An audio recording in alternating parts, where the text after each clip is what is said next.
Kebetulan di sebelah saya ada adik mahasiswa baru ya. Dengan siapa? Iya kak. Dengan Melinda kak. Oh, Belinda asalnya dari mana? Asalnya dari Jombang kak.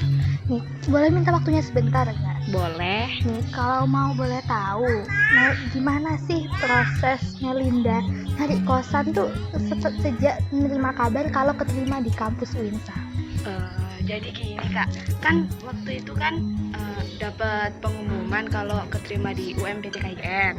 Nah itu aku hari itu juga itu nyari info ke teman-teman, ke guru-guru, kakak kelas, di mana yang kakak kelas mas-mas, mbak-mbak itu yang keterima di UINSA itu yang mana.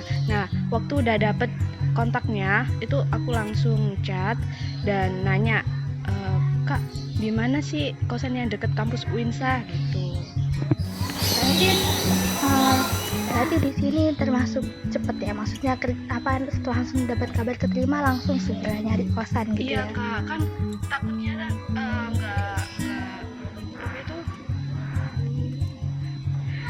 Takutnya nggak dapet gitu ya, Iya. khawatirnya. Apa sih yang Mbak Dik Melinda cari nih ya kalau nyari kosan tuh, pertimbangannya apa, apalagi dalam hal jarak nih ya? Kadang karena kita masa baru kan takutnya keburu-buru atau takutnya terlambat gitu. Kalau boleh tahu, alasan utama memilih nyari lokasi kosan yang memiliki akses mudah ke kampus, itu alasannya gimana? Nah alasannya ya karena kayak kakaknya tadi bilang, soalnya biar kalau keburu itu bisa langsung ke kampus, nggak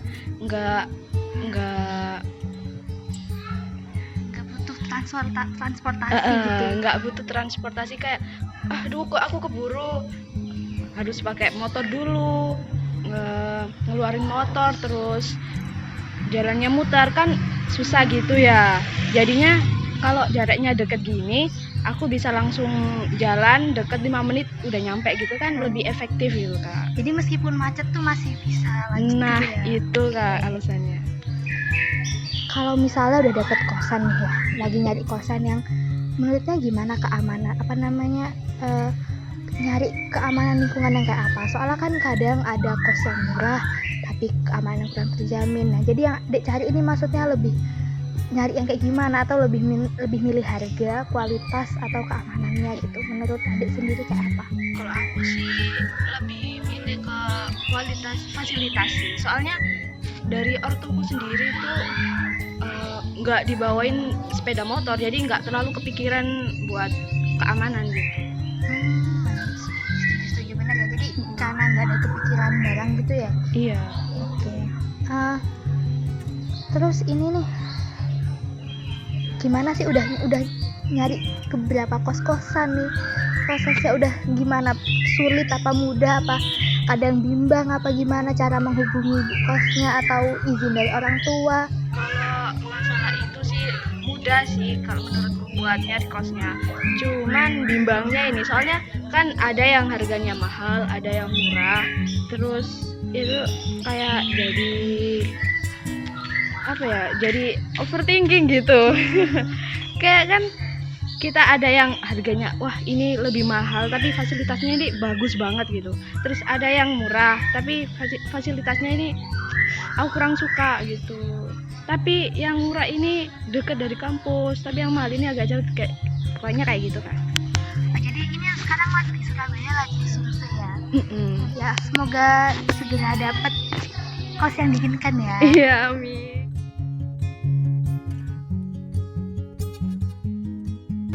Nah, dengan siapa ya? Saya Rina, milik kos 68 di Gang Lebar. Nah, jadi gini Mbak, saya mau tanya nih, sebagai pemilik kos dan sebentar lagi itu kan, ya bukan ya, udah sekarang nggak sih ya, itu ada moda mahasiswa baru ya. Nah, sedangkan kos di sini tuh nggak cuma punya Mbak aja, banyak kos lain. Gimana caranya Mbak itu bersikap kompetitif dengan kos-kos lain yang mungkin masih tetangga kan ya, masih teman baik gitu kan juga. Gimana nih apa aja yang Mbak lakukan untuk menarik mahasiswi, kayak promosinya gimana atau menghadapinya? Kalau saya sih satu otomatis fasilitas kan ya. Fasilitas saya seperti apa itu saya sesuaikan dengan harga yang saya pasang untuk kamar-kamar itu. Kalau fasilitas saya cukup memadai dengan harga segitu, saya yakin kok punya saya pasti lebih banyak peminatnya daripada kos-kos yang lain. Karena kan kos-kos lain mungkin beberapa dia dengan fasilitas yang sama tapi dengan harga yang lebih mahal. Otomatis saya untuk menyaingi harganya saya potong lebih murah lagi, meskipun untuk persaingan seperti sebenarnya dari kita sendiri, dari para pemilik kos sudah ada patennya. Kalau kosnya seperti ini, ukuran segini, fasilitasnya A, B, C, dan E, itu range harganya harus di atas sekian sampai sekian, jangan di bawah itu. Karena kan kita juga bagi-bagi rezeki toh Mbak, jadi kita nggak bisa mematikan harga. Harusnya harganya maksimal 400, ternyata dia ngepasang harga 300. Otomatis kan semua mahasiswa baru atau semua pencari kosan pindah kan ke kos saya, itu juga nggak boleh dari segi kode etiknya kita semua begitu.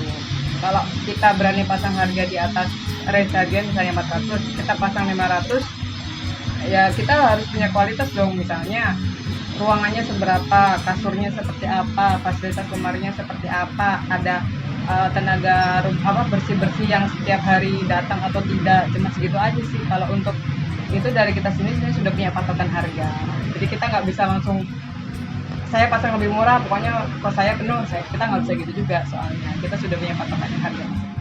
Kan menurut Mbak itu nggak sebagai masa baru kan kita perlu adaptasi gitu ya. Nah terus apakah menurutnya Mbak itu kondisi kos yang nyaman, yang aman itu bisa berpengaruh buat mahasiswinya? Maksudnya mungkin ya dah, saya ada mahasiswa baru nih ya ngekos di tempatnya Mbak, terus ternyata banyak yang pindah, terus kayak mungkin apa gitu kan faktornya mungkin yang bikin dia betah atau bikin dia nggak betah. Apakah itu juga berpengaruh ke kehidupannya selanjutnya, kayak kehidupan kuliahnya gitu nantinya? Kalau faktor itu banyak sih, cuma faktor utamanya sebenarnya cuma satu, teman atau lingkungan sekitar. Kalau anak-anak sekarang itu saya memantaunya begini, si anak ini pertama kali masuk di kos ini, ternyata teman-temannya, gengnya dia, katanya teman-temannya dia di kos yang lain, otomatis dia secara tidak langsung dia harus pindah dong, karena teman saya di situ, sini saya nggak punya teman, jadi kan dia pindah. Kebalikan juga, ternyata kos yang di sana penuh sama teman A, B, C, D, E, ternyata dia ngelihat di kos teman yang ini dia lebih nyaman, ya udah kita pindah aja, karena dia begitu. Kalau dari segi lingkungan, otomatis anak-anak juga nyarinya yang nyaman, yang lebih dekat sama kampus atau yang akses kemana-mananya lebih gampang kan. Kalau faktor temen itu kan faktor pribadi anak-anak sendiri Mbak, kita nggak bisa menentukan toh. Faktor mentalnya mereka sendiri, jadi ya faktor utama sebenarnya temen sih. Kalau teman saya di sini ya udah saya di sini, ternyata teman saya yang akrab di kos sana memang awal mungkin dia kos di tempat ini, pada akhirnya saya lebih senang kos di sana, teman-teman saya di sana. Ada yang begitu. Kalau faktor ekonomi ya saya mampunya di sini ya saya harus di sini, itu kan faktor ekonomi. Kalau faktor yang kita tidak bisa ini ya faktor teman itu tadi.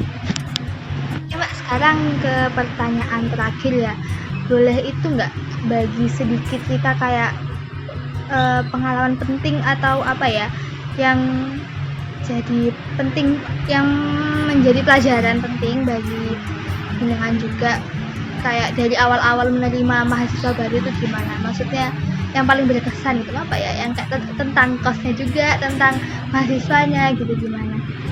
Kalau itu ada yang enak, ada yang enak ya Mbak. Yang enak adalah misalnya kayak kamu pertama kali masuk semester 1 sampai lulus kan, terus akhirnya kamu lulus, pulang kampung kan, terus kamu keterima kerja di Surabaya, akhirnya pilih balik kosnya ke kos kamu yang dulu itu. Banyak itu kejadian di kos saya itu banyak, jadi semuanya yang udah kerja itu pernah kos di saya semua. Itu yang gak enaknya adalah, ini nggak saya doang, mungkin hampir semua pasti ngerasain yang punya kosan kabur. Udah gitu aja, dia kurang berapa bulan, 2 bulan, tiba-tiba dia kabur, alasannya A, B, C, dan E dia nggak bayar. Gitu juga nggak sekali 2 kali, itu juga sering. Terus yang paling enak adalah kita nerima anak minggat, anak kabur dari rumah tapi kita nggak tahu kalau dia minggat. Jadi dia datang, dia mau ngekos, ya udah dia bayar 1 bulan, Tapi kan otomatis namanya kita juga sudah punya pengalaman kan. Ini anak ngapain di sini? Ini anak kok nggak kuliah? Ini anak kok nggak punya teman? Akhirnya kita tanya, ternyata dia anak yang minggat. Ya udah kita keluarin gitu aja, datang lihat, kita panggil orang tuanya, kita panggil keluarganya. Mbak, ini anaknya memang minggat atau bagaimana? Iya, saya minggat. Panggil orang tuanya, kalau boleh kos silahkan, kalau nggak ya silahkan keluar. Kalau saya begitu. Jadi biar kita nggak ada urusan kita menerima anak yang minggat kan, gitu. Ngapain juga kita menerima anak minggat yang bermasalah di belakang, makanya di kosan dia juga bermasalah. Entah dia minggat karena memang broken home atau dia minggat karena niat buruk, kita nggak tahu kan. Entah dia mau maling atau apa, kita nggak tahu. Itu kalau anak-anak yang tiba-tiba masuk, tiba-tiba dia tidak berinteraksi dengan kamar-kamar lain, ya otomatis pemilik kosan pasti curiganya di situ. Itu yang paling nggak enaknya sih. Kalau masalah enaknya ya rata-rata yang sudah kerja di Surabaya balik lagi ke kos-kosnya mereka. Terus itu sekalian nih ya, kalau misalnya ada kayak hal yang nggak nyaman misalnya antar mahasiswanya nih, antar mahasiswanya, bukan antara yang baru aja sih. Atau gini, kayak yang baru sama yang lama ternyata ada pertikaian gitu ya. Kan nggak jarang ya, takutnya khawatirnya siapa tahu kan ya. Nah itu gimana? Apa yang melakukan sebagai itu solusi gitu, misal si maba tadi tuh kayak ternyata nggak betah karena Bully. nah gitu, bisa kayak gitu ya. Itu biasanya kalau saya pribadi, saya nanya ke kamar atau teman-teman yang lain, ini sebenarnya dasarnya siapa yang mendasari kenapa dia jadi masalah, kenapa dia dibully. Memang karakternya si anak yang itu memancing dia untuk dibully, atau faktor si pembulinya aja gitu. Kalau memang faktor si pembulinya, ya otomatis saya harus berhadapan dengan si pembuli dong. Mbak, kenapa anak ini dibeginikan? Kalau tapi kata teman-temannya, mbaknya yang mulai duluan, mbaknya yang bully anak ini gitu. Kalau memang dia sekali dua kali nggak bisa, ya saya suruh keluar, saya gitu aja sih. Sama kayak anak yang kayak jorok. Joroknya dia hanya di kamar, joroknya dia mengganggu kamar lain. Misalnya dia nggak membuang sampah di depan kamarnya, dia nggak membuang sampai seminggu 2 minggu. Itu juga beberapa kali kejadian kan dari dulu saya tinggal kosan. Itu simpel saya bilangnya, Mbak kalau nggak bisa buang sampah silakan pindah dari kos saya, udah saya gitu aja. Jadi ya mereka otomatis mereka tahu diri dong. Oh ternyata ibu kos ini tahu kalau saya nggak bisa buang sampah. Ya saya nyari ibu kos yang nggak asalnya yang nggak sejahat inilah ya gitu. Ternyata kan sama ibu kos mana mau sih Mbak kamarnya kotor karena sampah kan. Mendingan kita ngusir 1-2 orang atau mengeluarkan 1-2 orang daripada orang-orang lain ikut keluar karena jorok kan. Iya. Jadi ya kalau saya sih begitu. Oke deh, udah cukup segitu aja. Makasih ya Mbak udah mau saya ganggu sebentar waktunya. Semoga tugasnya